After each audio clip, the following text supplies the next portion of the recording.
बच्चों, कक्षा 10वीं के लिए हमारा दूसरा निबंधात्मक प्रश्न है।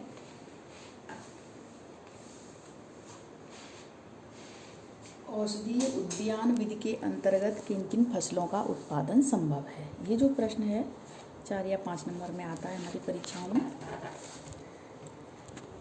उत्तर में हम देखेंगे, हमारे देश में जलवायु की विविधता पाई जाती है, यानी विभिन्न प्रकार की जलवायु है हमारे देश में। इस कारण फल, सब्जियों और जड़ी बूटियों की खेती पर्याप्त मात्रा में की जाती है। भारत फल एवं सब्जियों के उत्पादन में दूसरा सबसे बड़ा उत्पादक देश है। उद्यान विधि के अंतर्गत कुछ फसलें हैं, उनका उत्पादन इस प्रकार किया जाता है। ये जो प्रश्न है परीक्षा में आता है, इसलिए मैंने सबसे पहले ये तुम्हें दिया है। इसमें निम्न फसलों का उत्पादन होता है। सबसे पहले लेंगे फल नंबर 1, दूसरा सब्जियां, तीसरा फूल, चौथा मसाले, 5वां जड़ी बूटियां। ये जो हैं औषधीय उद्यान विधि के अंतर्गत इन फसलों का उत्पादन होता है।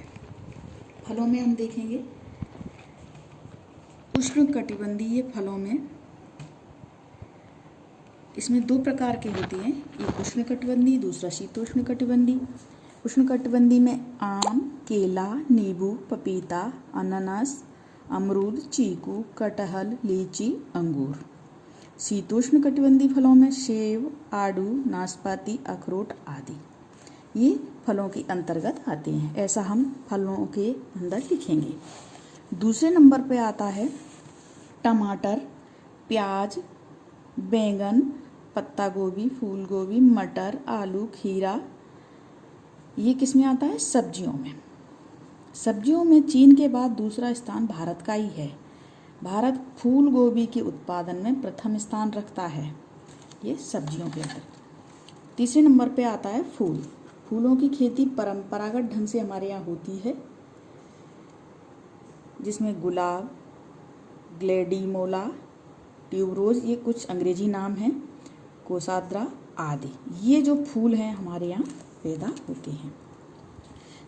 चौथे नंबर पे मसाले। मसाले उत्पादन में हमारा देश सबसे आगे है। भारत मसालों का घर कहा जाता है, जिसमें क्या क्या मसाले होते हैं? काली मिर्च, इलायची, अदरक, लहसुन, हल्दी, मिर्च आदि।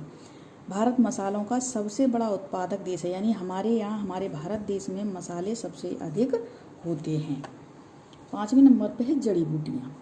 हमारे देश में जड़ी बूटियाँ प्राचीन काल से ही होती रही हैं। प्राचीन काल में इनका उपयोग भी होता रहा है और यहाँ भंडारण भी अधिक है। जिसमें कौन कौन सी जड़ी बूटियाँ हैं देखेंगे, मुलेठी, ग्वारपाठा, अश्वगंधा, सर्पगंधा, गिलोय, शतावरी, तुलसी, आंवला, नीम, हल्दी।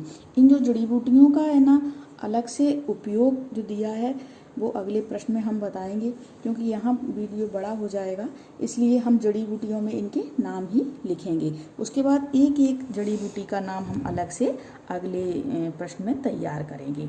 तो ये जो प्रश्न है हम परीक्षा के लिए तैयार कर लेते हैं।